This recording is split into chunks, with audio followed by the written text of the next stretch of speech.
सभी लोग इस जूम सेशन में बने रहें। आज हमें एक सीखने का ये है कि हमें एक नए माइंडसेट को, नए ग्रोथ को और फाइनेंशियली फ्रीडम, क्योंकि सबसे ज्यादा जो है ना मार्केट में या लोगों के ऊपर जो प्रेशर है वो फाइनेंशियली प्रेशर है। तो फाइनेंशियली फ्रीडम को एक नए प्रोस्पेक्टिव पर कैसे हम ले जा सकते हैं, किस तरीके से हम उसको, उसी के ऊपर हम बात करेंगे कि कैसे हम फाइनेंशियली फ्रीडम के साथ में अपनी लाइफ को एंजॉय कर सकते हैं, किस तरीके से हम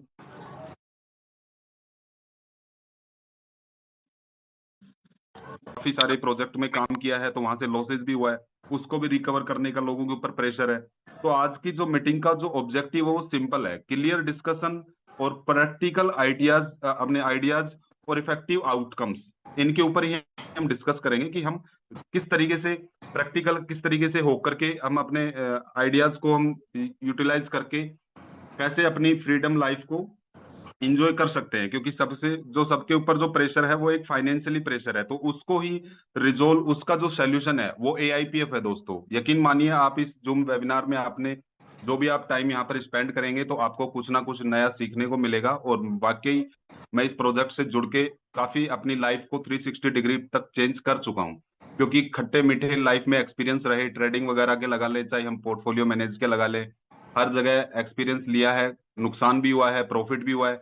लेकिन एआईपीएफ में जब से मैं कनेक्ट हूं तो फर्स्ट डे से profit profit and profit, loss का कोई कहीं तक भी कोई इसमें मुझे अभी तक देखने को नहीं मिला है, और ना ही किसी सिंगल पर्सन का इसमें लॉस हुआ है। जिसने भी, चाहे कल ही ज्वाइन किया हो, चाहे किसी ने 2 महीने पहले ज्वाइन किया हो, चाहे उसने कभी भी ज्वाइन किया हो, और प्रोजेक्ट के अंदर इतनी वॉर्म पॉसिबिलिटीज है जिसके ऊपर हम आज बात करेंगे। तो मैं ज्यादा टाइम को ना लेते हुए, बोलने के लिए एआईपीएफ के ऊपर बहुत सारा है, बहुत कुछ है, तो मैं ज्यादा टाइम ना लेते हुए, सभी लोगों का टाइम कीमती है, तो हम अपने मुद्दे की बात के ऊपर आते हैं। शेयर करता हूं अपनी स्क्रीन और दिखाता हूं कि किस तरीके से मैंने इस प्रोजेक्ट को डीपली एनालिसिस करके और उसके बाद में मैंने इसको ज्वाइन किया, और किसी भी तरह का इसके अंदर कोई मुझे बग नहीं लगा। और राइट नाउ मार्केट के अंदर डाउ के काफी सारे प्रोजेक्ट्स चल रहे हैं, तो हमें कैसे पहचानना है कि ये प्रोजेक्ट वाकई में डिसेंट्रलाइज है कि नहीं है। क्योंकि मार्केट में हर तरीके की चीज चल रही है, वाइट वाइट के नाम पे सब एक ही होते हैं कि भाई वो होता है कि ये भी डिसेंट्रलाइज है, ये भी डिसेंट्रलाइज है। तो हम इस प्रोजेक्ट के ऊपर हम डिस्कशन करेंगे। मैं अपनी, मैम मेरी स्क्रीन शेयर हो रही है, एक बार कंफर्म कीजिएगा। जी सर, आपकी screen share. Thank you so much. तो दोस्तों, इस तरीके की जो प्रोजेक्ट्स राइट नाउ मार्केट के अंदर चल रहे हैं, तो उनको एक एप्लीकेशन आपने सुना होगा, डेक्स स्कैनर, डेक्स टूल, डेक्स स्कैनर, इस तरीके के काफी एप्लीकेशंस हैं जिनके ऊपर हम जाकर के इसके किसी भी प्रोजेक्ट के हम टोकन को डालते हैं तो वो उसको स्कैन करने का ही काम करते हैं। ये जो एप्लीकेशंस होती हैं मार्केट में, मैंने काम करते हुए मेरे को लगभग 5 महीने हो चुके हैं, मेरी 10 दिसंबर की इसमें ज्वाइनिंग है। तो मुझे, जब हम लोगों के पास जाते हैं ना, तो लोग बोलते हैं कि भाई ये मैनिपुलेट भी की जा सकती है, डेक्स स्कैनर को मैनिपुलेट किया जा सकता है, डेक्स टूल को किया जा सकता है। सर, एप्लीकेशन का काम है उसके मतलब जो भी चीज उसके अंदर डिप्लॉय की गई है उसको वेरीफाई करके उसको पब्लिश करना। पब्लिश करने का मतलब पब्लिक उसको देख सकती है, उसके बाद में अपना खुद का विवेक है कि हम उसमें इन्वेस्टमेंट करें या ना करें। तो एआईपीएफ कब इस पे लॉन्च किया गया था, कौन से ब्लॉकचेन पे लॉन्च किया गया है, किसके साथ में इसकी पेयरिंग है, कौन सा ये डेक्स यूज कर रहे हैं, कहाँ पे इनका फंड जा रहा है, ये सारी चीजें दिखाता है। और इसको मोन्यूपुलेट नहीं किया जा सकता। अगर एप्लीकेशंस मोन्यूपुलेट होने लग गई तो लोग फिर उसको किस तरीके, क्यों इंस्टॉल ही क्यों करेंगे, उसके ऊपर ट्रस्ट ही नहीं रहेगा, तो लोग उसके ऊपर ट्रैफिक जाएगा नहीं, ट्रैफिक जाएगा नहीं तो एप्लीकेशन डंप हो जाएगी। तो जो इसके क्रिएटर है वो उनका मोनिपुलेशन नहीं किया जा सकता, क्योंकि अगर इसमें मोनिपुलेशन किया जा सकता तो एक प्रोजेक्ट चल रहा है जो पिछले 2-2.5 साल से चल रहा है। मैं किसी प्रोजेक्ट की यहाँ पे बुराई नहीं करूंगा, किसी भी तरीके से हम अपने प्रोजेक्ट का ही बेस्ट जो है वो बताएंगे, लेकिन उस प्रोजेक्ट में काफी सारी कमियां हैं जो हम डेक्स स्कैनर पर देख सकते हैं। और उससे बड़ा प्रोजेक्ट राइट नाउ मार्केट में नहीं है, मैं उसकी तारीफ भी कर रहा हूँ, क्योंकि उस प्रोजेक्ट ने एक मार्केट को नई दिशा दी है, नई चीजें दी है, नई उन्होंने एक कि विदाउट एनी पर्सन को पैसा देने के बावजूद भी प्रोजेक्ट को रन करवाया जा सकता है। लेकिन उसमें कुछ कमियां हैं, वो भी डेक्स स्कैनर उसकी भी दिखाता है। इसमें कमी नहीं है एआईपीएफ में, तो इसकी नहीं दिखाता है। अगर इसको एआईपीएफ, सॉरी, डेक्स स्कैनर को मैनिपुलेट किया जा सकता तो फिर सिंपल सी बात है, जिसके पास में 5,000 करोड़ की लिक्विडिटी पड़ी है तो वो तो इसको मैनिपुलेट कर ही सकता था ना। तो ये मैनिपुलेट नहीं किया जाता, इसमें जो चीजें होती हैं वो एक्चुअल दिखाई जाती है। तो हम एआईपीएफ के ऊपर आते हैं। एआईपीएफ आपको यूएसडीटी के साथ में इसका पेयर है, पॉलीगॉन ब्लॉकचेन के ऊपर ये डिप्लॉय किया गया है, और यूनिस्वैप V2 इथेरियम का ये डेक्स यूज कर रहे हैं। स्वैपिंग जहां पे होती है, बाई और सेल जहां पे होती है, जहां पे हम अपने यूएसडीटी से कन्वर्ट कर सकते हैं एआईपीएफ में, और एआईपीएफ को हम कन्वर्ट कर सकते हैं यूएसडीटी में। तो जो वो स्वैप जो यूज कर रहे हैं, डेक्स जो यूज कर रहे हैं, वो इथेरियम का यूनिस्वैप के नाम से जो डेक्स है उसको यूज कर रहे हैं।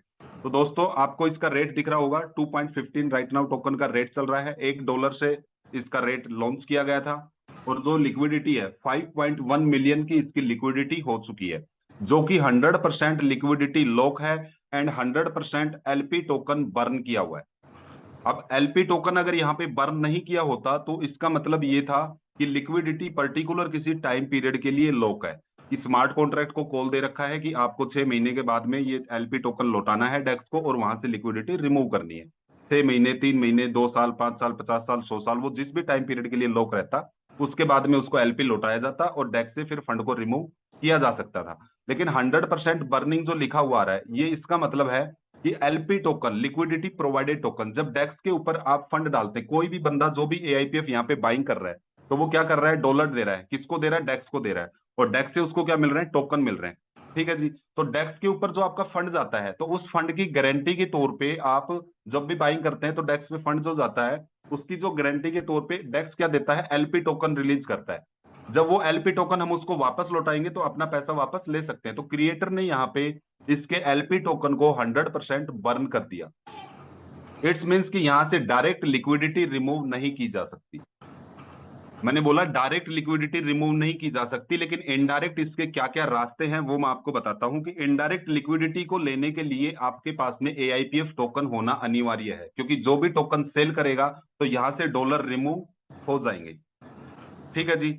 अब बात ये आती है कि जो इसके क्रिएटर हैं, जो इसके ओनर हैं, जिन्होंने इस प्रोजेक्ट को डेवलप किया है, उन्होंने प्रीमिंटिंग कॉइन तो नहीं रख लिए, क्योंकि कंडीशंस यही है कि जिसके पास में एआईपीएफ होगा, चाहे वो हमारे पास में हो, चाहे पब्लिक के पास में हो, चाहे क्रिएटर के पास में, जिसके पास जितने ज्यादा एआईपीएफ टोकन होंगे वो उतना ही ज्यादा इस लिक्विडिटी के अंदर भागीदारी होगा, तो वो यहां से डॉलर निकाल सकता है। अब हमें बात ये आती है दूसरी कि भी प्री मिंटिंग कॉइन तो नहीं रख लिए, क्रिएटर ने पहले कॉइन बना के अपने पॉकेट में रख लिए हो। लोग यहाँ पे लिक्विडिटी को देखेंगे कि लिक्विडिटी लॉक है, एलपी टोकन बर्न किया हुआ है, मतलब डायरेक्ट लिक्विडिटी नहीं निकल सकती, बाई करते रहेंगे, रेट को बढ़ाते रहेंगे, और क्रिएटर अपने पीछे से टोकन सेल आउट करता रहेगा। तो दोस्तों मैं आपको दिखाता हूं कि कितने टोकन इन्होंने प्री मिंटिंग रखे हुए हैं, हम वो भी चेक कर सकते हैं। एआईपीएफ एक्सप्लोजर पे हम जाएंगे, इसका मेन स्मार्ट कॉन्ट्रैक्ट ओपन करते हैं।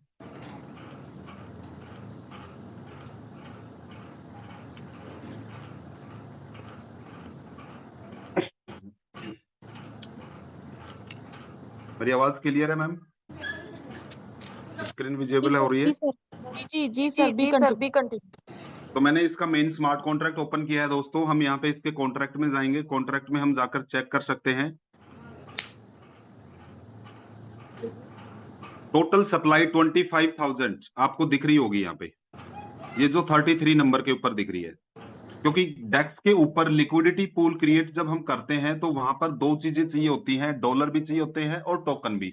डेक्स के ऊपर आपने कितने टोकन के अगेंस्ट कितने डॉलर वहां पे रखे हुए हैं, वहां से फिर डेक्स रेट निकाल के दिखाता है कि भी इतने टोकन के अगेंस्ट आपने इतने डॉलर रखे, तो डेक्स का वहां पे रेट शो होता है। जो अभी रेट शो कर रहा है $2.15, ये कर रहा है कि वहां पे कितने टोकन है और उसके अगेंस्ट उसके डबल डॉलर वहां पे रखे हुए, तो वो $2 रेट कर रहा है शो वहां पे।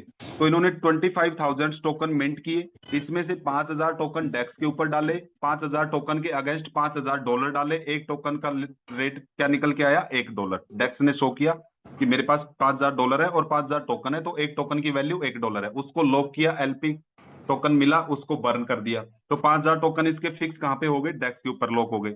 बाकी बचे जो 20,000 वो इसमें इन्होंने रखे ट्रेजरी नाम का जो एक एड्रेस आपको दिख रहा होगा, 3rd नंबर का एक एड्रेस है जिसपे लिखा हुआ है फी रिसीवर एड्रेस, HGL और QEM 29, 30 और 31 नंबर पे आपको दिख रहा होगा। ये इसके जो एड्रेसेस दिख रहे हैं, ये इसके स्मार्ट कॉन्ट्रैक्ट है, जिसमें जो सबसे लास्ट वाला स्मार्ट कॉन्ट्रैक्ट है 5044B, जिसके लास्ट में डिजिट है 5044B, ये इसके ट्रेजरी का स्मार्ट कॉन्ट्रैक्ट है। 20,000 टोकन किसके अंदर रखे गए? ट्रेजरी के अंदर। ओके सर, आप इसकी फर्स्ट ट्रांजैक्शन को भी देख सकते हैं, काफी सारी लेंदी हो जाएगा प्रोजेक्ट। हम डे बाय डे नई जो भी चीजें आज अगर हमारी रह रही है तो हम अपने क्वेश्चन आंसर्स में भी उसको पुटअप करेंगे और हम आगे दिखा भी देंगे, क्योंकि अगर मैं सारी चीजें अभी यहाँ पे दिखाऊंगा तो काफी सारी लोगों को समझ में भी नहीं आएगा और सेशन भी काफी लंबा हो जाएगा। तो मैं आपको यही बता रहा था कि इन्होंने फर्स्ट टाइम पे जो है कितने टोकन मिंट किए? 25,000। 5,000 टोकन इनके डेस्क पे लॉक हो गए। 25,000 में से 20,000 टोकन जो बचे 20,000 वो इनके ट्रेजरी के स्मार्ट कॉन्ट्रैक्ट में लॉक हो गए। और ट्रेजरी का जो ये स्मार्ट कॉन्ट्रैक्ट है 5044B, इसकी जो ओनरशिप है वो 00 नल एड्रेस के ऊपर डिप्लॉय की हुई है, तो क्रिएटर वहां से भी टोकन नहीं निकाल सकता। इसके बाद जो दो ऊपर आपको एड्रेस दिख रहे हैं, ये दोनों जो है जिसका नाम है HGL और QEM जो एड्रेस है, QEM नाम का जो एड्रेस है ये इसका स्मार्ट कॉन्ट्रैक्ट है जिसके लास्ट में डिजिट है 667F। ये स्मार्ट कॉन्ट्रैक्ट है, टोकन मिंटिंग करने वाला स्मार्ट कॉन्ट्रैक्ट है, जिससे टोकन की मिंटिंग होती है। और उससे ऊपर जो है 11A975, ये जो स्मार्ट कॉन्ट्रैक्ट है ये क्या करता है? इसके SIG का स्मार्ट कॉन्ट्रैक्ट है, सप्लाई इंटीग्रेट गार्ड। ये चेक करता है ट्रेजरी के अंदर कितने दिन का बैकअप फंड पड़ा हुआ है जो हम पे आउट के तौर पर दे सकते हैं, क्योंकि कंपनी का जो बेसिकली पे आउट है वो टोकन ही है। टोकन की हम बाई करते हैं, टोकन स्टैकिंग में लगाते हैं और रिवॉर्ड के रूप में जो हमारे को मिलता है वो टोकन ही मिलता है। तो कंपनी का पे आउट क्या है? टोकन ही है। तो कितने दिन के टोकन का बैकअप इसके पास अवेलेबल है, उसके अकॉर्डिंग SIG गाइडेंस देता है एनएनई को कि कितने टोकन, कितने डॉलर के अगेंस्ट तुझे कितने टोकन मिंट करके ट्रेजरी में डालने हैं। तो ये तीनों कॉन्ट्रैक्ट्स हैं, तीनों कॉन्ट्रैक्ट्स की ओनरशिप 00 नल एड्रेस पे डिप्लॉय की हुई है। लास्ट के डिजिट आप याद रखना, मैं आपको ओनरशिप दिखाऊंगा तो आपको वहां पे देखने को भी मिलेगी। तो सर ये तीनों कॉन्ट्रैक्ट्स कैसे क्या काम करते हैं ये मैंने बताया। और प्री मिंटिंग कॉइन इन्होंने रखे थे, तो क्रिएटर के हाथ में एक भी सिंगल टोकन हैंड में नहीं है। मिंटिंग की है इन्होंने प्री मिंटिंग, लेकिन उसके हाथ में कुछ भी नहीं है। तो मैं यही दिखाना चाह रहा था, और मैं यही बात कर रहा था कि लिक्विडिटी रिमूव करने के लिए AIPF की नीड होगी। तो जिसके पास जितने ज्यादा AIPF होंगे वो उतने ज्यादा यहाँ से डॉलर ले सकता है। तो प्री मिंटिंग कॉइन तो दोस्तों इन्होंने नहीं रखे। अब स्मार्ट कॉन्ट्रैक्ट है जो इसका मेन स्मार्ट कॉन्ट्रैक्ट है, उसमें इन्होंने कोई इंटरनल कॉल तो नहीं दे रखी है जहां से ये टोकन की मिंटिंग करवा सके अपने हैंड पे, कि भी 2 टोकन मिंट करके ट्रेजरी में डाल देना, 2 टोकन मिंट करके हमारे एड्रेस में डाल देना। मतलब कुछ भी उसको कोई इंडिविजुअली कोई ऐसी कॉल तो नहीं दे रखी है। तो हम वो भी चीज चेक कर सकते हैं। सेल टैक्स 5% रखा हुआ है, बाई के ऊपर कोई टैक्स नहीं है, टैक्स मॉडिफिकेशनेबल नहीं है, इस सेल टैक्स को घटाया बढ़ाया नहीं जा सकता है। ओनरशिप रीअनाउंस की हुई है, 100% ओनरशिप को छोड़ा हुआ है। कहाँ पे छोड़ा हुआ है आप चेक कर सकते हो, नीचे आपको दिख रहा होगा क्रिएटर एड्रेस जिसके लास्ट में डिजिट है 7894, ये क्रिएटर का एड्रेस है। ओनर एड्रेस आपको दिख रहा होगा यहाँ पे 000 नल एड्रेस। इस नल एड्रेस के ऊपर हम क्लिक करेंगे तो आप पॉलीगॉन ब्लॉकचेन पे भी इस कॉन्ट्रैक्ट को वेरीफाई कर सकते हैं कि ये 00 नल एड्रेस कॉन्ट्रैक्ट के ऊपर इन्होंने ओनरशिप को रीअनाउंस किया हुआ है कि नहीं किया हुआ। तो अब यहां से ये पीछे से भी अपने हैंड पे कॉइन की मिंटिंग नहीं करवा सकते हैं। ओके दोस्तों, तो हमने आज ये जो देखा कि भी किस तरीके से इसकी लिक्विडिटी कितनी सेफ एंड सिक्योर है। मार्केट के अंदर काफी सारे लोग हैं जो कुछ नेगेटिव वीडियोस भी बना रहे हैं, कुछ नेगेटिव बोल भी रहे हैं, लेकिन हमारे को समझने की चीज ये है, और मैं भी ऑलरेडी मार्केट के अंदर ही काम कर रहा हूँ, मैंने जूम सेशन बहुत ज्यादा अटेंड नहीं किए हैं काफी सारे। से पहले जो हमारा जूम सेशन चल रहा था ऑलरेडी वो हाउसफुल हो मिल पाए, अपने हैंड रेज करते हैं तो वहां पे सबका नंबर नहीं आ पाता। तो ये भी मेरे को काफी लोगों का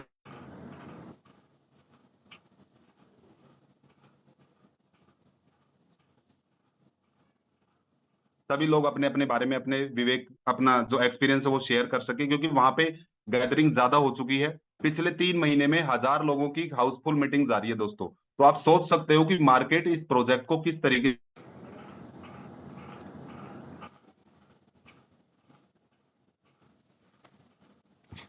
दूसरा जो देखो लिक्विडिटी को हम चेक करते हैं ना, तो उसके 3 पैरामीटर जरूरी। कुछ सारे प्रोजेक्ट्स ऐसे थे कि 100% आपको देखने को किसी प्रोजेक्ट में मिलेगा ही नहीं। अभी कुछ ऐसे प्रोजेक्ट्स हैं जो AIPF के बाद में आए हैं, उन्होंने 100% इसको लॉक किया है। अदरवाइज इससे पहले जो चल रहे थे उनमें 100% LP टोकन बर्न किया हुआ ही नहीं था। 72%, 82%, 89%, 26%, 20%, इस तरीके की परसेंटेज आपको बर्निंग को देखने की मिलेंगी। दूसरी चीज कि प्री मिंटिंग कॉइन भी नहीं होने चाहिए। अगर आपने लिक्विडिटी को लॉक कर रखा है, LP टोकन को बर्न किया हुआ है, तो प्री मिंटिंग कॉइन अगर आपके हैंड में है तो ये कोई फायदा नहीं है फिर इसकी लिक्विडिटी को लॉक करने का और LP टोकन को बर्न करने का, क्योंकि हैंड में आपके क्या है? कॉइन है। कॉइन आप सेल करेंगे तो डॉलर वहां से निकल जाएंगे। ओके जी। उसके बाद में सेकंड थिंग ये आती है कि चलो आपने प्री मिंटिंग भी नहीं रखा, LP टोकन भी बर्न नहीं किया, तो आपने स्मार्ट कॉन्ट्रैक्ट को कोई ऐसी पीछे से कॉल तो नहीं दे रखी है कि पीछे से आप टोकन मिंट कर पाओ। क्योंकि तीनों चीजें अगर सेफ रहेंगी तो ही आपकी लिक्विडिटी सेफ है।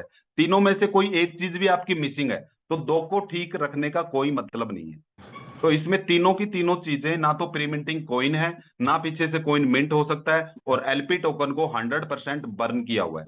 तो ये तीनों चीजें ठीक होनी जरूरी है। अगर अभी मार्केट में हम जाते हैं तो ये क्वेश्चन देखने को हमारे को मिलता है कि भाई हमने उस प्रोजेक्ट में काम किया XYZ, मैं प्रोजेक्ट का नाम नहीं लेना चाहूंगा, कि उन्होंने भी लिक्विडिटी को लॉक कर रखा था, 100% लॉक थी, उन्होंने भी ये कर रखा था, लेकिन उसकी भी लिक्विडिटी रिमूव हो गई। तो उसके पीछे का लॉजिक ये था कि उन्होंने प्रीमिंटिंग कॉइन रखे हुए थे, या प्रीमिंटिंग कॉइन नहीं रखे हुए थे तो पीछे से स्मार्ट कॉन्ट्रैक्ट से वो कॉइन की मिंटिंग करवा सकते थे, इस वजह से उनकी लिक्विडिटी रिमूव हुई है। अब हम नेक्स्ट बात करते हैं। एक क्वेश्चन और भी आता है कि भी इनके जो है होल्डर्स पे हम जब जाएंगे कि किसके पास में कितने टोकन पड़े हुए हैं, तो ये मार्केट में क्वेश्चन निकल के आता है कि भी इन्हीं के पास में, मतलब इन्हीं के पास, मतलब AIPF के जो क्रिएटर है उन्हीं के पास में 90% कॉइन खुद के पास में है। तो हमें ये पता चाहिए कि कौन से स्मार्ट कॉन्ट्रैक्ट के पास में कितने कॉइन पड़े हुए हैं और उसके ऊपर ओनरशिप किसकी है। तो मैं होल्डर्स पे क्लिक करूंगा। होल्डर्स में हम यहाँ पे देख सकते हैं कि टोटल आज तक कितने टोकन मिंट हो चुके हैं। 1,37,00,000 के लगभग इसके टोकन मिंट हो चुके हैं, 22,000 इसके होल्डर हो चुके हैं, ट्रांजैक्शन 5,49,494 हो चुकी हैं। ठीक है जी। अब हम बात करते हैं, जो मैंने आपको एक फर्स्ट कोडिंग के अंदर मैंने दिखाया था, फी रिसीवर एड्रेस, जिसके लास्ट में डिजिट थी 5044B, ट्रेजरी का स्मार्ट कॉन्ट्रैक्ट जिसके पास में 44% कॉइन रखे हुए हैं। अब ट्रेजरी जो है वो बैकअप लेके चलती है पे आउट देने के लिए, 250 दिन का बैकअप का ये लेके चलती है। किस तरीके से इसके टोकन की मिंटिंग होती है वो मैं आगे आपको प्लान में आगे बताऊंगा। तो इसके पास में जो ये टोकन पड़े हुए हैं 44% कॉइन, इनके ऊपर जो ओनरशिप है वो 00 नल एड्रेस के ऊपर डिप्लॉय की हुई है। वो भी मैं आपको चेक करवा देता हूं, क्योंकि ऑलरेडी कंपनी ने सारी इंफॉर्मेशन अपने ग्रुप के अंदर शेयर करती रहती है। तो आप इस ग्रुप में जब आप ज्वाइन करेंगे तो यहाँ पे सारी इंफॉर्मेशन आपको मिलेंगी देखने के लिए। मैंने बार बार स्क्रॉल ना करना पड़े ग्रुप में, इसलिए मैंने वो सारी इंफॉर्मेशन इसकी अपने एक दूसरे नंबर पर निकाल के रख ली। ये देखिए सर, जिसका नाम है ARP ऑटो रीइन्वेस्ट प्रोटोकॉल के ऊपर जो काम करती है, ये इसका ट्रेजरी है जिसके लास्ट में डिजिट है 5044B। इसके ऊपर हम क्लिक करेंगे, लॉन्ग टू पर हम जाएंगे। ये एड्रेस है previous owner and new owner. Previous owner जो है 7894, जो कि हमारे डेक्स स्कैनर भी दिखा रहा है क्रिएटर का एड्रेस, और ओनरशिप किस पे ट्रांसफर की हुई है, 00 नल एड्रेस के ऊपर।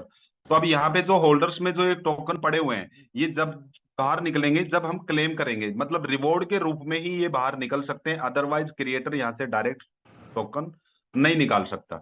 सेकंड नंबर का जो स्मार्ट कॉन्ट्रैक्ट है 5880, ये स्मार्ट कॉन्ट्रैक्ट आपका स्टैकिंग का स्मार्ट कॉन्ट्रैक्ट है, जिसके पास में 25% कॉइन पड़े हुए हैं। जो भी टोकन आज तक स्टैक लग चुके हैं, ये उसकी स्टैकिंग दिखा रहा है, कितने परसेंटेज कॉइन हमारे स्टैक हो चुके हैं, कितने टोकन मिंट हुए हैं, उसमें से कितने परसेंटेज मिंटिंग के टोकन जो है वो स्टैकिंग में लग चुके हैं, ये आप यहाँ पे देख सकते हो। तो स्टैकिंग का जो है उसके ऊपर होल्ड पब्लिक का है, क्योंकि स्टैकिंग लगने के बाद में आपको GIPF नाम का टोकन अलॉट होता है, तभी आप अपना वहां से विड्रॉल कर सकते हैं प्रॉफिट भी।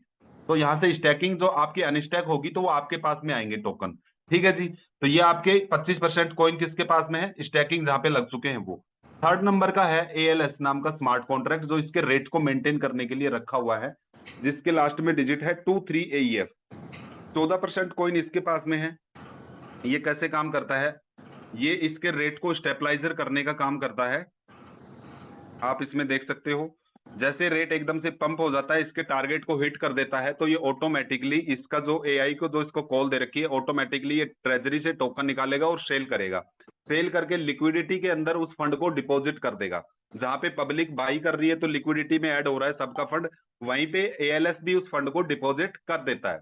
ठीक है जी। तो 4 आवर्स पहले ही ALS ने सेल की है, ये आप इसकी देख सकते हो किस तरीके से इसने टोकन सेल करके, और लिक्विडिटी के अंदर लगभग $82,000 की इन्होंने लिक्विडिटी इसमें ऐड की है। तो ये एकदम से रेट को रॉकेट नहीं होने देगा। काफी सारे प्रोजेक्ट्स इसी वजह से डंप हुए हैं मार्केट में, कि 1 महीने 2 महीने में उनका जो रेट था वो 25%, 20%, 50%, 100%, मतलब उसके जो रेट थे वो 10x हो चुके। और मार्केट में 10x होने का मतलब है कि उतनी बड़ी लिक्विडिटी आपके पास होनी भी चाहिए देने के लिए। अगर नहीं होगी तो लिक्विडिटी खाली हो जाएगी, तो प्रोजेक्ट डंप होगा। तो ये जो काम करता है ये स्टेबलाइजर का काम करता है कि एकदम से टोकन के रेट को पंप नहीं होने देगा। एग्जांपल के तौर पे कैसे काम करता है कि मान लो 2.10 इसका रेट चला गया, $2 रेट है और 2.10 चला गया, डेस्क पे बाइंग हुई, तो ये इसको वापस 2.2 पर लाकर छोड़ देगा, टोकन सेल करेगा और डॉलर जो आएंगे उनको कलेक्ट करके लिक्विडिटी के अंदर डाल देगा और उसकी भी एलपी बर्न कर देगा। वहां से जो इसने फंड डाला है उसको ये खुद भी नहीं निकाल सकता, सिर्फ लिक्विडिटी को स्ट्रॉन्ग कर सकता है। ठीक है जी। अगर ये तो हो गया बढ़ते हुए क्रम में, अगर इसका रेट डंप जाता है टोकन का, तो ये कैसे इसके रेट को मैनेज करेगा? उसके लिए इसके पास यूएसडीटी होनी चाहिए। तो मैं आपको बताऊं दोस्तों, प्लान में हम आगे देखेंगे, किसी भी तरह का विड्रॉल लेने के लिए हमारे को पहले पे करना पड़ता है USDT as a burning fee के फॉर्म में। तो जो वो यूएसडीटी जो है वो कहां पे जाती है? इस एएलएस के पास में जाती है। तो हम आज आपको मैं ये भी एक कैलकुलेशन दिखाऊंगा, क्योंकि काफी सारे लोगों का है ना ये भी सवाल है कि यार 5 महीने प्रोजेक्ट को चलते हुए हो गए, 5 मिलियन ही लिक्विडिटी हुई है। तो 5 मिलियन जो लिक्विडिटी हुई है उसके दरमियान कंपनी कितना पे आउट दे चुकी है पिछले 4 महीने में, 4-5 महीने में कितना पे आउट ऑलरेडी कंपनी दे चुकी है, वो हम इस बर्निंग फीस से भी आइडिया लगा सकते हैं कि एएलएस के पास में कितनी बर्निंग फीस पड़ी हुई है। मैं इसको चेक करवाता हूं, इसके ऊपर हम क्लिक करेंगे। $5,83,740 एआईपीएफ के पास में रखे हुए एज ए बैकअप फंड कि जब इसका रेट डाउन जाएगा तो ये रेट को पंप करवाने के लिए यहां से डॉलर निकालेगा, जिसमें से इसने 2-3 बार बाइंग भी की है। तो मैं मान के चल रहा हूं कि लगभग $6 लाख का फंड एएलएस के पास में आ चुका है। और $6 लाख का अगर हम फंड की बात करें तो कंपनी ने अगर सभी लोगों ने 20% बर्निंग फीस पे की है, ऐसा है नहीं, क्योंकि मैं खुद 20% बर्निंग फीस नहीं दे रहा हूं दोस्तों, तो सभी ने 20% बर्निंग फीस नहीं दी है, उसके बावजूद भी यहाँ पे इतना फंड रखा हुआ है। फिर भी मैं कैलकुलेट कर लेता हूं कि 20% मान लो दी है, तो $30 लाख का पे आउट कंपनी दे चुकी है पिछले 4 से 5 महीने के अंदर। तो कितना हाई रिटर्न प्लान होने के बावजूद, इतना रिटर्न देने के बाद भी टोकन का रेट कंटिन्यूअसली पंपिंग मोड पे है, ना कि डंपिंग मोड पे है। तो यहां से समझ में आता है कि प्रोजेक्ट कितना लंबा और किस तरीके का इन्होंने बना रखा है हमारे क्रिएटर्स ने। यहाँ पे ऑलरेडी आपको दिख रहे हैं $5,83,740 पड़े हुए हैं और 2-3 बार बाइंग भी की है, रेट डंप गया है तो एएलएस ने। तो $6 लाख अगर इसके पास में आए हैं, सबने 20% बर्निंग फीस पे की है, तो $30 लाख का 20% $6 लाख होता है। तो $30 लाख का कंपनी पे आउट दे चुकी है, जबकि 20% सबने दिया नहीं है। अगर 10% 5% की कैलकुलेशन पकड़ू तो मेरे हिसाब से $35 लाख का पे आउट कंपनी दे चुकी है पिछले 4 महीने में। उसके बावजूद भी लिक्विडिटी बढ़ते हुए क्रम में है और टोकन का रेट बढ़ते हुए क्रम में ही है। तो यहां से हमें समझ में आता है कि प्रोजेक्ट के अंदर किस तरीके की पोटेंशियल है और किस तरीके से इस प्लान को एग्जीक्यूट किया गया है, किस तरीके से इसके स्मार्ट कॉन्ट्रैक्ट्स काम कर रहे हैं, जो बिल्कुल एग्जीक्यूट करके, जिनको प्री टेस्टिंग करके मार्केट के अंदर डिप्लॉय किया गया है। ठीक है जी। अब हम नेक्स्ट बात करते हैं, सॉरी ये मेरा होल्डर्स के ऊपर चलते हैं। ये मैंने 3rd नंबर का जो होल्डर था उसका बताया था कि वो कैसे क्या काम करता है, और एएलएस के ऊपर ओनरशिप है, वो भी 00 नल एड्रेस के ऊपर ही ओनरशिप इन्होंने डिप्लॉय की हुई है। 4th नंबर का जो स्मार्ट कॉन्ट्रैक्ट है, जिसके पास में 8.6% की कॉइन रखे हुए हैं, ये इसके डेक्स का स्मार्ट कॉन्ट्रैक्ट है, क्योंकि डेक्स के ऊपर टोकन भी जाते हैं और डॉलर भी जाते हैं। तो डेक्स के ऊपर जो टोकन रखे हुए हैं वो किस पे, कौन से स्मार्ट कॉन्ट्रैक्ट पे हैं? वो 2D6 के पास में है। ठीक है जी। 5th नंबर का जो स्मार्ट कॉन्ट्रैक्ट है, ये वो स्मार्ट कॉन्ट्रैक्ट है जहां पे आपकी डायनेमिक और स्टैटिक वॉलेट में इनकम पड़ी हुई है लोगों की, जो आपके कंपाउंडिंग से बाहर निकाल चुके हैं और जिनने अभी रिलीज की नहीं है। रिलीज इन द सेंस आपने टर्बो में रिलीज नहीं किया है, आपकी स्टैटिक और डायनेमिक में है। तो ये पब्लिक के पास में है 5th नंबर वाला, जो पब्लिक के कॉइन है, जो पब्लिक का प्रॉफिट है। Okay sir. 6th नंबर का जो स्मार्ट कॉन्ट्रैक्ट है, ये क्रिएटर के 5% जो सेल टैक्स जाता है वो इस कॉन्ट्रैक्ट के ऊपर जाता है। तो ये 6 स्मार्ट कॉन्ट्रैक्ट है, और बाकी के जो आपको नीचे दिख रहे हैं ये पब्लिक के एड्रेस है, पब्लिक के वॉलेट है, जिन्होंने अपना विड्रॉल करके टोकन्स रखे हुए हैं। तो ये है जो कौन कौन से स्मार्ट कॉन्ट्रैक्ट के अंदर कौन कौन से कॉइन पड़े हुए हैं, ये हमें पता होना चाहिए, क्योंकि मार्केट में यही सब चीजें क्वेश्चन आती है कि भाई 90% माल तो कंपनी के पास ही पड़ा हुआ है, जब मर्जी निकाल के बेच दे। भाई उनके ऊपर ओनरशिप रीअनाउंस है, स्टैकिंग में फंड लगा हुआ है, एएलएस को भी ओनरशिप रीअनाउंस की हुई है, डेस्क के ऊपर जो टोकन गए हुए हैं उनकी एलपी बर्न कर रखी है, तो डेस्क वाले टोकन वहां से नहीं निकल सकते। तो फिर कंपनी के हाथ में टोकन्स कहां से रह गए? तो ये सारी चीजें हैं दोस्तों, आपने देखी होंगी। अब हम बात करते हैं इंडिविजुअली, एक चीज और भी है, मैं उसी के ऊपर बाकी हम क्वेश्चन आंसर्स भी रखेंगे, तो उसमें कुछ सारी चीजें क्लियर हो जाएंगी। मैंने अभी आपको ये बताया है कि भी लिक्विडिटी इतनी कितनी इसकी कितनी सेफ एंड सिक्योर है, कितना कंपनी ने पे आउट अभी तक दे चुकी है, कितना बैकअप एएलएस के पास में, एएलएस कैसे काम करता है, और किस तरीके से इसका मिंटिंग रेशियो है, मैं आपको वो भी एक बार बता देता हूं। तो इस प्रोजेक्ट को रन करवाने के लिए किसी ह्यूमन का इसके ऊपर इंडिविजुअली कंट्रोल नहीं है, आदमी का कोई इसके पर्टिकुलर इसके ऊपर कोई कंट्रोल नहीं है। स्मार्ट कॉन्ट्रैक्ट्स है जिनको एआई की कॉल दे रखी है, उसी के अकॉर्डिंग ये काम कर रहे हैं। तो इसको रन करवाने के लिए इन्होंने 5 स्मार्ट कॉन्ट्रैक्ट्स बनाए हैं जो इस पूरे प्रोजेक्ट को रन करवा रहे हैं, क्योंकि यहाँ पे मिंटिंग भी होगी, बर्निंग भी होगी, रेट को भी मेंटेन करना पड़ेगा, डिमांड और सप्लाई को भी मेंटेन करना पड़ेगा। तो ये सारी चीजें करने के लिए 5 तरीके के smart AI basis smart contracts बनाए गए हैं। तो उसके बाद में प्लान प्रेजेंटेशन होगी, मैडम प्लान प्रेजेंटेशन करेंगी। मैं उनके 500 स्मार्ट कॉन्ट्रैक्ट्स के बारे में आपको एक बार बता देता हूं और उनकी ओनरशिप आपको दिखाता हूं। एआईपीएफ प्रेजेंटेशन में जाएंगे, ये इनकी वेबसाइट है, उसके ऊपर आप जाके चेक कर सकते हैं। 5 इंटेलिजेंस मॉड्यूल, ये 500 स्मार्ट कॉन्ट्रैक्ट्स हैं जो पूरे प्रोजेक्ट को रन करवा रहे हैं। फर्स्ट नंबर का है एनिनी, जिसका काम है नए टोकन्स मिंट करने का। इसको कॉल कौन देता है? एसआईजी, जिसका काम है टोटल सप्लाई सप्लाई इंटीग्रेट का काम है कि एआरपी के पास में, ट्रेजरी के पास में कितने दिन का फंड रखा हुआ है, वो चीजें वहां पर देखता है। उसके अकॉर्डिंग ही ये इसमें क्या करवाता है, इससे टोकन मिंट करवाता है।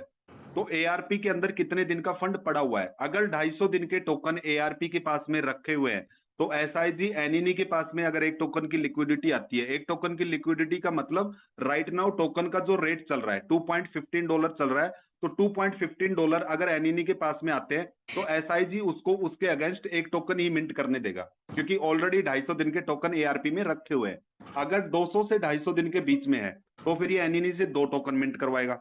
अगर 200 से 150 दिन के बीच में है तो 3 टोकन मिंट करवाएगा। 150 से 100 दिन के बीच में है तो 4 टोकन मिंट करवाएगा अगेंस्ट एक टोकन की लिक्विडिटी के लिए।